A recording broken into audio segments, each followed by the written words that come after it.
श्री शिवाय नमस्तुभ्यम। हर हर महादेव भक्तों। जैसे कि 17 फरवरी को है अष्टमी। जी हाँ दोस्तों, माघ महीने की गुप्त नवरात्रि की अष्टमी तिथि पड़ रही है। माघ महीने की भी अष्टमी पड़ रही है और गुप्त नवरात्रि की भी अष्टमी तिथि पड़ रही है।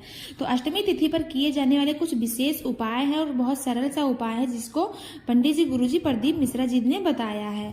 तो इस उपाय को करना कैसे है, सुबह करना है, शाम करना है, कहाँ करना है, ये सब सारी जानकारी मैं आज इस वीडियो में आप लोगों को बताने वाली हूँ। तो आप लोगों को क्या करना है अष्टमी तिथि पर, जी हाँ दोस्तों 17 फरवरी को आपको क्या करना है, आपको 1 लोटा जल लेकर जाना है शिवालय। जी हाँ दोस्तों, शिवालय यानी शिव मंदिर आपको 1 लोटा जल लेकर जाना है। ध्यान रखना वो जल आपको अपने घर से ही लेकर जाना है। अगर मंदिर दूर है आपके अपने घर से, मतलब अपने घर से मंदिर थोड़ा दूर है, तो क्या करना है आपको किसी भी बोतल में आपको जल भर के ले जाना है। तो 1 लोटा जल लेकर जाइए और आप शिवालय जाइए। पहले आप पूजा अर्चना कर लीजिए, जो पूजा अर्चना करते हो, पूजा पाठ जो करते हो, धूप दीप जो भी करते हो वो कर लीजिए। उसके बाद आपको क्या करना है, ये उपाय के लिए आपको जिस कामना के लिए कर रहे हो, जो भी आपकी मनोकामना हो, जो बहुत दिनों से पूरी नहीं हो रही है, बाबा नहीं सुन रहे हैं, तो इस गुप्त नवरात्रि में माघ महीने में ये उपाय आप लोग जरूर करना। क्या करना है आपको, जो 1 लोटा जल लेकर गए हो उस 1 लोटे जल को धीरे धारा में करते हुए श्री शिवाय नमस्तुभ्यम का जाप करते हुए या ओम नमः शिवाय मंत्र का जाप करते हुए, उच्चारण करते हुए उस जल को आपको शिवलिंग के ऊपर समर्पित करना है। जी हाँ दोस्तों, ध्यान रखना जब आप समर्पित करें जल तो थोड़ा सा जल लोटे में जरूर बचाएं, क्योंकि वो उपाय के लिए मेन उपाय आपका जल से ही है और कुछ नहीं चाहिए इसमें, बस आपको 1 लोटे जल की जरूरत है। तो आप शिवलिंग के ऊपर जल चढ़ा दीजिए, उसमें से थोड़ा सा जल आपको बचा लेना है। उस जल को लेकर आना है आपको बाहर, जहां पर नंदी बाबा बैठे रहते हैं। तो नंदी बाबा जहां पर बैठे रहते हैं उनका एक पैर मुड़ा हुआ होता है, उठा हुआ होता है। बहुत लोग कंफ्यूज रहते हैं कि कौन सा पैर उठा है, कौन सा पैर मतलब सीधा है। तो जो उठा हुआ पैर होता है उस पर आपको उस जल को, जो थोड़ा सा जल बचाए हुए हो, उस जल को उस मुड़े हुए पैर पर आपको समर्पित कर देना है। फिर क्या करना है आपको, नंदी बाबा के सामने, नंदी बाबा सीधा बैठ हो उस मतलब उसके दाएं साइड में, नंदी बाबा जहाँ बैठे हैं उसके दाएं साइड में आपको बैठ जाना है। जल चढ़ा देना है, उसके बाद बैठ जाना है।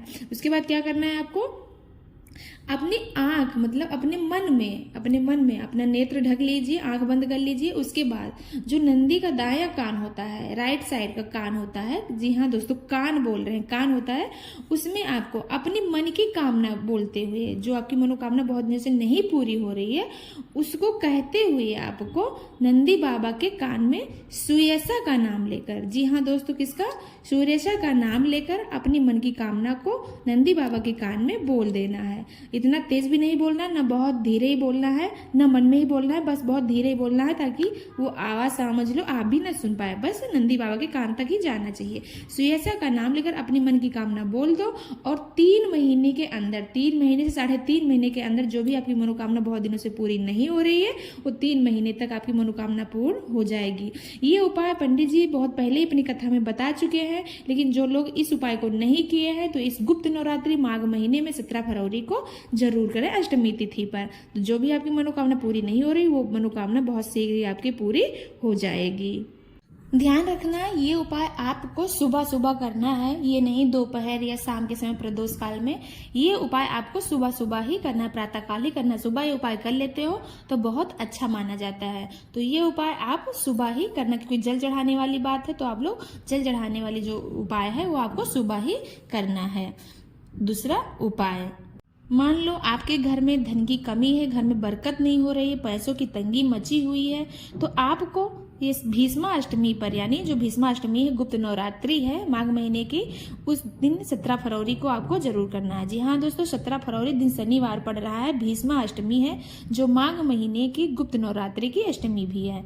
तो आपको ये उपाय जरूर करना है। मान लो कि घर में पैसों की तंगी लगी रहती है तो इस भीष्मा अष्टमी पर ये उपाय जरूर करना है। क्या करना है, ये उपाय आपको शाम के समय प्रदोष काल में करना है। शाम के समय प्रदोष काल में करना है। प्रदोष काल का समय कब रहता है, सूर्य सूर्य अस्त के 45 मिनट पहले और सूर्य अस्त होने के 45 मिनट बाद का जो समय होता है वो प्रदोष काल का समय होता है।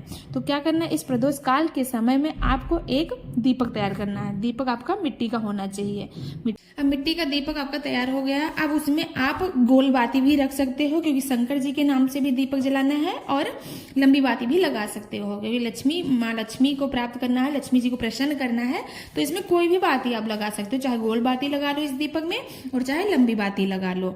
अब क्या करना है, आपको दीपक तैयार हो गया। अब उसमें आपको 3 ऑप्शन मिलते हैं, 3 चीज डाल लेनी। चाहे आप तिल का तेल डाल लीजिए, या फिर सरसों के तेल भी डाल सकते हो, और या भी घी डाल सकते हो। घी है तो और अच्छा, घी नहीं है तो आप तिल का तेल डाल लीजिए या फिर सरसों का तेल डाल लीजिए।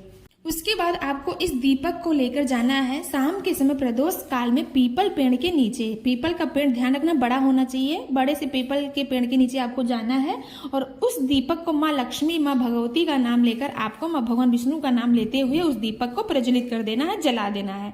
ध्यान रखना दीपक जब भी लेकर जाओ तो साथ में माचिस जरूर लेकर जाना। वहां किसी की माचिस का इस्तेमाल नहीं करना, नहीं तो उसका आधा फल उसको, उस उपाय का फल उसको मिल जाता है। तो आपको दीपक जला देना है, माँ लक्ष्मी का मतलब विनती करना है, आपको अपनी मन की कामना बोलना है धन संपत्ति को लेकर, और आपको दीपक जलाकर चले आना है शाम के समय प्रदोष काल में। तो ये उपाय अगर आप कर लेते हो तो आपके घर में धन की कमी नहीं रहेगी, धन की वर्षा होगी और आपके घर में पैसा आने लगेगा। घर की तंगी पैसों की दूर हो जाएगी। अगला उपाय जो कि बहुत सरल सा उपाय है और बहुत विशेष उपाय है, इसको पंडित जी गुरुजी प्रदीप मिश्रा जी ने पहले भी बताया है। अगर आप पहले नहीं किए हो तो इस उपाय को 17 फरवरी दिन शनिवार को भीष्मा अष्टमी को ये उपाय आप कर सकते हो। तो क्या करना है, इस उपाय को करने के लिए आपकी मान लो कोई भी मनोकामना जो पूरी नहीं हो रही है, तो उसके लिए आपको लेना है 108 चावल के दाने। जी हाँ दोस्तों, घर का ही चावल होना चाहिए। 108 चावल का दाना ले लीजिए, वो भी साबुत, एक भी टूटा हुआ चावल नहीं होना चाहिए जी। फिर उसको 108 चावल का दाना गिन लीजिए, उसको लेकर जाना है आपको शिवालय पर जाना है। जब भी चावल का दाना आप लेकर जाओ और समर्पित करो तो इस मूल मंत्र का उच्चारण जरूर करो, ओम नमः शिवाय, ओम नमः शिवाय या श्री शिवाय नमस्तुभ्यम का उच्चारण करते हुए 108 बार आपको नाम लेना है। 108 चावल आपको शिवलिंग के ऊपर समर्पित करना है।